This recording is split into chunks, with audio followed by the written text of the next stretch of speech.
I recently purchased this Leica 100mm APO R series macro lens. It's a 2.8 lens. I was at the Leica Classic store at Leica headquarters in Wetzlar, Germany, and I was in the market for a macro lens, and they have their Classic store there. And like you don't even have to want to go in there. You don't even have to see it. There's a magnetic pull there. And I got pulled into the store, and they have this whole collection of vintage lenses. I was there for the Leica SL3 launch, the launch party, and it was a lot of fun.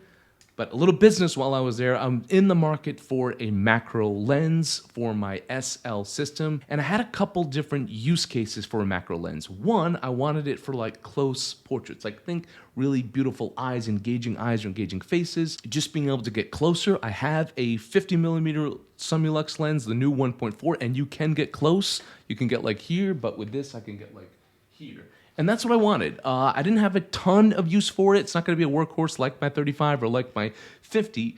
But in addition to portraits, I also wanted a lens for video B-roll. I'm doing some of these little gear reviews. And, you know, like the SL3 has these new knobs and new buttons, so I want to be able to get close and get better detail shots, more engaging B-roll.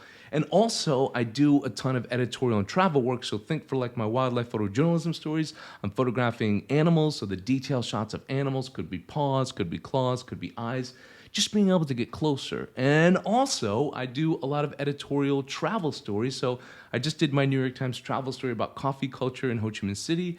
And it would have been nice to get like detail shots of beans or detail shots of the interesting coffees they're making down there, or hands. I do a lot of stories about people who make things and crafty people, and to get shots of their hands or what they're making, it's nice to have something to be able to get very close. So I looked at a few different options. People told me about the new Panasonic 100mm macro. That was interesting, but I didn't really need autofocus, and I wanted something that like would sort of blend in with my M lenses and other SL lenses. So, I mean, not that he couldn't hang out with those lenses, but I think they talk behind his back. So I looked into the Leica system. I considered the 90mm macro, but that was like a few $1,000s in my budget. I set a budget for around $1,000 because I had a few different use cases, but even within those use cases, I'm not using it a ton. So I didn't want to spend several $1,000s. I want to spend around $1,000. Then it came down to what they had in stock, because I do impulse buys sometimes. But I did research, see if there's something else I'd want. And they had the 60mm R macro lens, and they had this, the 100mm R macro lens, which obviously I purchased because I have it right here back in my home. And I tried them both out. We were there for the SL3 launch, and we went to a car museum, and it's like not really how I would use it. And I think I was the only person there because a bunch of photographers and YouTubers there using the SL3, and they let us borrow like a 50 or a 35 SL lens or zoom lens. I think I was the only one using an R 100mm macro lens with an adapter on the SL. I tested out at the car museum, got a couple shots, like they were all right, but again, that's not how I'm going to use it. I also filmed some B-roll of the SL3 with the 60, with the 100, and I was happy with the quality there. I looked at the files, and again, I'm not one of those people that's going to look at like charts and say like, oh, this is going to be this sharp at this. I just don't. I'm not like that detailed about it. I just look at it on my screen, on my MacBook, at home, my iMac, or my laptop when I'm traveling. I look at it, and if I'm satisfied with how I see it without like zooming all the way in, then I'm happy with it, and I was happy with it. And they were both really good lenses, and they both felt really nice. The 60 was significantly smaller and significantly cheaper, and they were selling the 60 with the L Pro adapter, which made it a true 1-to-1 macro. But again, that's not something that I really needed. A 1-to-2 magnification was fine, and that was selling for about $400 with the adapter. So that was very affordable. R series lenses are sneaky good. And just a reminder, you do need this little adapter, the R to L adapter, or R to M if you're going to use it on M, but it's a macro, so I'm going to use it on my SL to S. But they're like a couple $100 and easy to use. I bought a Novaflex. There's all sorts of different brands you can buy, but easy to use and affordable enough that if you have a couple R series lenses, you could just buy a few of them and attach them so you don't have to constantly be switching. For a while, I was using the little L Pro adapter thing that you screw on, and it worked in a pinch, but the fall off from out of focus to in focus was too much for someone like me who shoots wide open. I don't know, I just didn't like that, and the thing that really annoyed me about that system was the step-up rings would get stuck. And that was a pain. Like, you'd have to like really unscrew them. It wasn't fun. And Leica's supposed to be fun, and that experience wasn't fun. So I ditched the L Pro, haven't sold it yet, so if anyone's in the market. So then I had a choice to make. The 60 with the adapter, $400, and a true 1-to-1 macro, or the 100mm, significantly heavier and a lot more expensive as well. It came in at about $950. But it really came down to not the quality difference between the two, not even the price so much, because they were both within my range. It came down to which lens fit within my existing focal length lineup, and I already have a 50, which I love, and I can get close with it, just not like that close. And so it just didn't make sense for me to buy a 60. So that's what it ultimately came down to. So I pulled the trigger on the 100 without getting to use it really for portraits how I wanted to. Got back to Vietnam. I jumped right into my Northern Vietnam photography workshop. We just finished that up. And on that note, I've got registration open for my 2024 December Northern Vietnam Photography Workshop.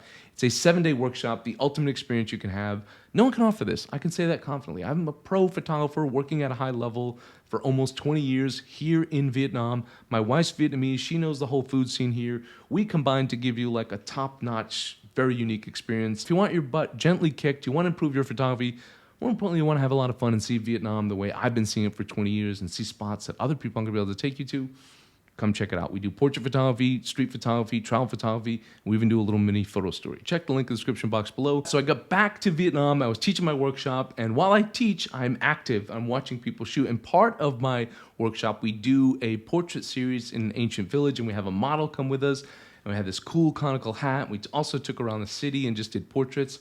And like, I fell in love with this lens. I'm teaching, and I normally watch and teach, but I was shooting like, maybe shooting a little too much. Sorry to my participants, but I was getting excited shooting. I was like, you know what, you guys should try this. And it was just like an hour later, I'm still shooting. But I was shooting a lot. I was having a lot of fun with this lens. So I used it with my SL2S, and I used it with the SL3. And I just had fun, and I just loved the creative opportunities. I used it to get really close. I used it to pull back on some portraits. It was a lot of fun to use, and it just opened up a lot more creative opportunities.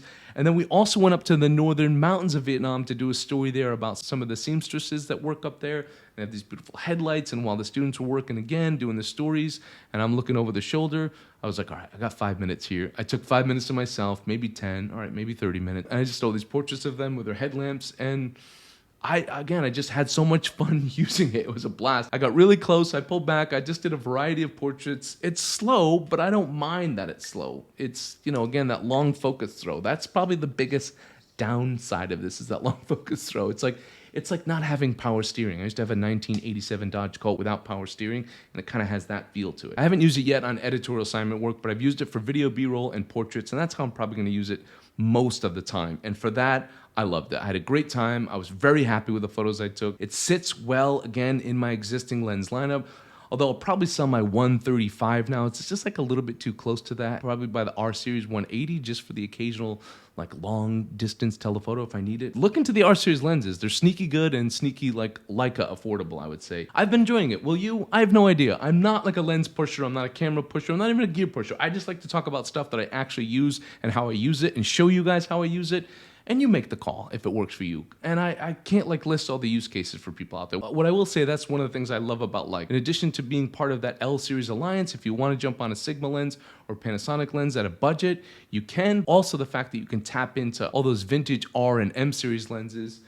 I love that. It's so much fun. It just opens up all these different opportunities for you to spend more money, or just for you to have different lenses. Anyway, for all you guys that use a macro lens in the Leica system, let me know what you use and why. I like to keep tabs on that kind of stuff. I like to know what people use and have a little dialogue about it. Lastly, you guys, don't forget to check out my online store at Ask Mott by Justin Mott. I've got one-on-one classes. I've got presets that will not make you a better photographer, but they will add some pop to your images. I've also got prints, and I've also got registration for my December workshop. Sign up now before you miss your chance. 5 slots only. Thank you guys for tuning in. Don't forget to like, share, and subscribe. And lastly, don't forget to have a wonderful day.